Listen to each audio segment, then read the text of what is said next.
Hey, how's it going, guys? Geo here, and we have another Endymion replay.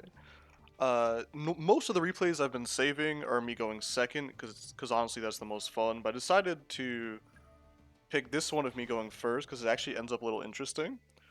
So they droll me on the Into the Void. Let me pause it here. So, one, I don't expect droll in Master Duel, because it's like, it's a pretty bad card to play in best of one blind. In a lot of matchups, it's dead, and in a lot of matchups, it's not that impactful. Um, and against this hand specifically, well, Endymion in general really hates draw, but against this hand, I really don't like it because I needed to draw off of Electrum and get another +1 from Astrograph. So after I got drolled, I have I have no ways of plussing, and as we all know, pendulums love their pluses. However, I do have enough spell counters to use the reflection and then make, Electromite. I'm just gonna speed this up because just a combo. Yeah, so like here, I'd love to have been able to like pop something else, Astrograph, search another copy of it, yada yada. However, I can still put up 3 interactions here. So it's 3 because Endymion is one, Jackal King is another, and then when Endymion bounces himself or Jackal King, Reflection can special back out because I have I have 7 counters on my field, so I have enough for all of that. However, this board specifically is really weak to like Zoo and things that want to go for Zeus. Because I don't have my bounce from Reflection, I don't have Masquerena into Unicorn, etc., etc. But then I see he's playing Striker. Striker, in my opinion, has a really hard time against Endymion as a deck because one, they generate a bunch of free counters for you, and second, and primarily the most important thing is that my man Endymion cannot be targeted or destroyed by card effects when he has a spell counter. And Striker has a very hard time dealing with non-targetable boss monsters. Basically, their only way to do it is to link climb into something big and beat over it. Or you can make a Ningirsu, but Ningirsu can be just as hard to get into. Uh, yeah, well, so here I'm kind of debating whether or not I should even bother negating Hayate, because he did add engage off of airspace. So that means like even if I negate this and destroy it, he brings Ray back. He still has engage Kagari engage, which I think is a lot more valuable than whatever Hayate is gonna send here. Uh, Kagari is also at 1 because it's Master Duel ban list, and getting rid of their 1 Kagari is pretty strong. But before I even have the chance to make that choice, he Widow Anchors my Jackal King, and Jackal King has all my spell counters on it. So in order to save my spell counters, I use Endymion just to bounce Jackal King back to hand and save the spell counters. Because if a thing that could hold spell counters is negated, it loses the property that lets it hold spell counters. And then, now I know I can bounce special Jackal King back to Celine Zone to have a negate for Kagari, so he can't engage Kagari engage. He does this preemptively. If he went to Kagari first, he could have got his engage back now. But I had the read that he was gonna try to afterburn me, so that I chained Celine, and now I have the monster negate for Kagari. Let's fast forward through this, because I think he just just negate this. He sets up some stuff. Actually, he doesn't even get to set up anything, right? He gets Rei and Shizuku.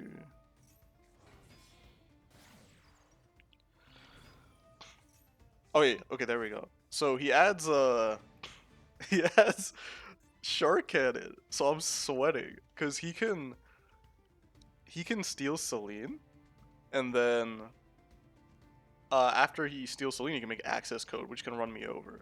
However, I do know that if he runs me over with access code, I'm gonna live that turn because of my life points, and I will be able to add spell power and mastery. Uh, and also on top of that, I know no matter what I draw, it could be it's a scale or a live spell.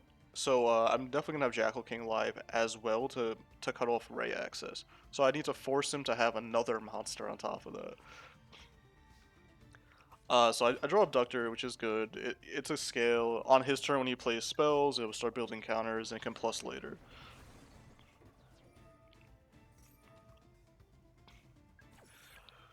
Yeah, so I just attack into this to get rid of Ray. So I force him to find Ray in addition to having the thing. Oh my god, yeah, I got so tilted when I saw he just had Monster Reborn in hand. Because now instead of just negating the Shark Cannon to stop him from going to access code with Endymion, which is like basically the one thing I needed to negate, he also got Monster Reborn. So now there's two things like I can't negate both of them. So I just negate Monster Reborn because like I don't know why not. It doesn't really matter the order. I bounce Jackal King because just having Endymion on the field with the spell counter is so strong against this deck. Luckily for me, he doesn't have another monster. If he did, then he makes access code talker. He pops Abductor in the scale and then beats over Endymion, and then Endymion can add either Desires or Mastery. And then in which case that plus the Jackal King will have to get me scales, right? So Jackal King can be a low scale, or if I get if I choose to get Desires and then the top deck, then maybe I get scales I can pendulum summon out Jackal King, right? So even if he makes access code, there's still plenty of things I can do, but he didn't. Um, but here I top deck Cerberus, right? Which you don't want to see that when you have a scale. But I notice that Abductor has one spell counter on it, so my brain expands into the next universe here. I know Jackal King's not that important in this matchup anymore, so I activate the pen scale, negate it, just to put Abductor back into my hand. So now Cerberus is alive because he needs a free zone, and then he has Ash, which kind of sucks. Uh, and then I normal Abductor just to have another thing to hold spell counters on it, but I should have normaled Abductor before Cerberus, so it would already have a spell counter, so I can bounce it with Endymion. But I didn't. Oh well. I'm really afraid that he's gonna have one other monster for access code. But then we're in the same situation I was talking about before, where I add something off of Endymion. However, he does have his airspace is on the field. He has two multi rolls in the graveyard, engages in the graveyard, and one array. So I guess he has hand traps he can draw into, but there's not a lot that's significant that he can draw into. Oh yeah. Also, I can't beat over this because you're probably thinking like, why don't you just beat over it so you can't make an access code? The reason you can't beat over it is because it just says while an Endymion card is on the field, your opponent cannot target this card for attacks. So yeah, because he's on the field, I can't even beat over it, which is like kind of funny. Luckily, he didn't draw the monster. I just go for Cerberus again, and then obviously I have this could be any card just to get spell counters here. It doesn't have to be eccentric. And then just banish it and attack for game. So I thought that was a cool match that can showcase Endymion's like grind game. It's not really grind game, but like longevity and like the really cool things you can do with this deck, like bouncing cards, especially in back out with Celine. Uh, Negating your own cards just to bounce things to hand to clear zones or generate more spell counters. Uh, this deck just has such a high skill ceiling and so much depth to the way you can play it. I'm having a great time. I hope you guys have a good one.